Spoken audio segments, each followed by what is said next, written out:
Ya, terima kasih Fakrul Razi dan Mahira. Bismillahirrahmanirrahim. Assalamualaikum warahmatullahi wabarakatuh. Selamat pagi dan salam sejahtera. Terima kasih Auda kerana kesetiaan habis kita menantikan siaran lintas langsung sampai pagi dari daerah Temburong. Alhamdulillah Auda keadaan cuaca pada ketika ini cerah di daerah Temburong. Apa yang kita harapkan kepada bis kita supaya akan sentiasa meningkatkan kewaspadaan walau di mana jua bis kita berada. Kepada bis kita yang mempunyai urusan penting pada hari ini, mudah-mudahan urusan bis kita akan dipermudahkan, dan kepada bis kita yang tidak mempunyai urusan teranah di rumah, sama-sama kita ni membendung penularan wabak COVID-19 yang sedang melanda negara kita ni pada masa ini. Dan selain daripada itu, kita ni perlu juga mematuhi SOP yang telah pun ditetapkan oleh Kementerian Kesihatan. Selain daripada itu, usaha kita ni tawakal dengan menjaga memelihara keluarga kita ni dengan vaksin ketuhanan, sentiasa memperbanyakkan selawat dan memperbanyakkan istighfar, ya. Selawat ke atas junjungan besar kita Nabi Muhammad sallallahu alaihi wasallam. Mudah-mudahan bumi bertuah negara Brunei Darussalam akan bebas dari wabak ini. Dan ada sebelum kita menyaksikan bahan yang telah pun disediakan, ya, ingin kita maklumkan mengenai dengan pemotongan sementara bekalan elektrik yang akan dijalankan pada hari Jumaat, ya, 13 Ogos 2021 bermula pada jam 8.30 pagi hingga 12 tengah hari dan akan disambung kembali di sebelah petang bermula pada jam 2 petang hingga selesai. Penutupan ini adalah disebabkan oleh kerja-kerja pemeliharaan voltan rendah. Jadi kawasan yang terjejas ialah sebahagian kampung Batang Tuau.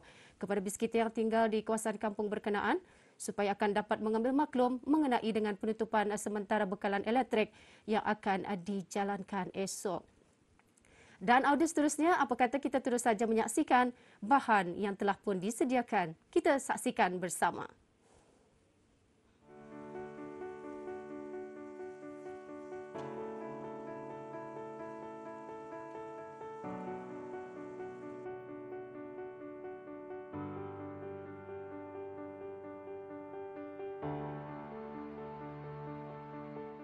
Perusahaan sotong sumbat permata hijau yang diusahakan sepenuhnya oleh salah sebuah keluarga di daerah Temburong. Dalam tinjauan kami pada kali ini, kami berpeluang bersama dengan salah seorang pengasas sotong sumbat permata hijau, Pengiran Nur Aliham bin Pengiran Haji Hidup atau lebih senang dikenali Pengiran Ilham, 50 tahun. Walaupun masih baru berkecimpung dalam bidang perniagaan ini, namun beliau rasa bersyukur sotong sumbat permata hijau mendapat sambutan daripada orang ramai.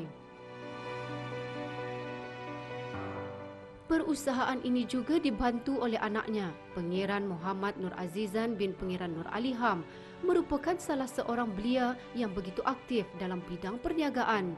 Selain sotongnya, kegigihannya juga menarik perhatian kami. Iaitu dengan perbincangan kami dengan family, family itu syarikat Amti dan anak-anak. Jadi kami berbincang mengenai dengan sotong sumbat ini. Jadi terjadilah satu kami cuba dululah ia punya sotong sumbat ini, ia punya resipi-resipinya macam mana supaya bertahan lama, kualitinya mau dijaga. Lepas itu kami cuba kepada kawan-kawan ia punya jualan ni. Jadi ada sambutan daripada kawannya kenapa dah dibukanya. Okey, terus kami membuka pada tahun 2018 ni. Bermula 2018 jadi kami mencuba ia punya ni jualan, jadi ada sambutan lah daripada orang ramai sampai sekarang dari 2018 sampai 2021 jadinya tercetuslah ia punya sotong sumbat ini. Jadi apa isi di dalamnya? Okey, isi di dalamnya tu iaitu sotong sumbat itu seperti ubi ubi kami campur dengan ayam cincang Ada juga kalanya kami campur ubi campur sama daging cincang, dan juga ia punya sotong sumbat yang sayur punya seperti kubis, ia punya lobak kami campur sanalah. Tahu apa tu. Jadi itu sudah kami cuba buat percubaan lah. Jadi semua tiga kategori ini alhamdulillah disambut dengan baik daripada orang ramai. Tambahnya lagi, semasa membuka perniagaan ini, sotong sumbat mereka laris sehingga terjual sebanyak 50 kilo.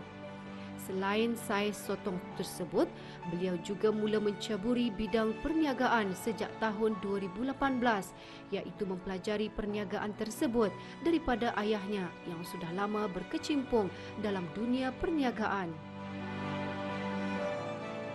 Sotong sumbat mereka itu adalah resipi tersendiri dengan inti sumbatnya yang unik di samping kuahnya yang mempunyai rasa pedas manis.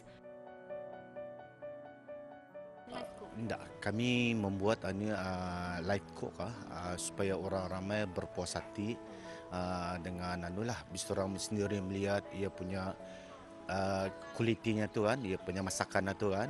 Jadi bis orang pun membalilah dengan harga yang berpatutan satu set RM3 lah yang dicampur dalamnya tu seperti tomato, sambalnya sama ia punya lobak, limau.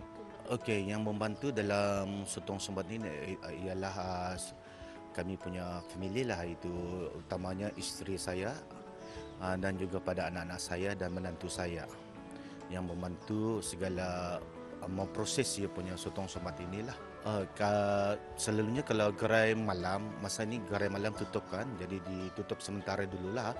Jadi kami berjual di gerai tamu sementara di Bukit setiap hari Minggu sajalah. Bermula dari jam 8 hingga pukul 6 lah di tamu sementara. Setiap hari Minggu saja tu. Okey, alhamdulillah sambutan pada masa ini menggalakkan daripada orang ramai ya. Jadi dalam sehari kami menjual 50 kilo sotong sumbat itu. Bukan sotong sumbat saja kami jual lah. Kami menjual sotong rendam, sotong basah dan juga kami menjual sotong tutuk. Okey, pada beli-beli yang jinaris pada masa ini tolonglah datang untuk mempelajari sotong sumbat ini adalah salah satu keusahawanan bagi beli-beli yang menganggur supaya mereka dapat ilmu dan ilham macam mana cara berniaga. Salah satu prinsip yang dipegang oleh mereka sekeluarga iaitu menyediakan menu yang berpatutan dan disukai ramai dengan membuat sedikit pengubahsuaian. Ada beberapa jenis menu yang menjadi kegemaran ramai. Walaupun secara relatif keusahawanan dari kalangan orang tempatan di negara kita jumlahnya masih rendah jika dibandingkan dengan negara-negara lain, namun jumlah tersebut dilihat semakin meningkat dari masa ke semasa, yang mana ini memberikan harapan tinggi bahawa minat keusahawanan negara kita semakin subur dan meningkat. Apa yang kita harapkan juga agar usahawan seumpama ini akan terus menjadi inspirasi dan menjadi galakan lebih ramai lagi dalam warga tempatan untuk menceburi bidang perniagaan dengan idea dan perancangan yang kreatif dan inovatif.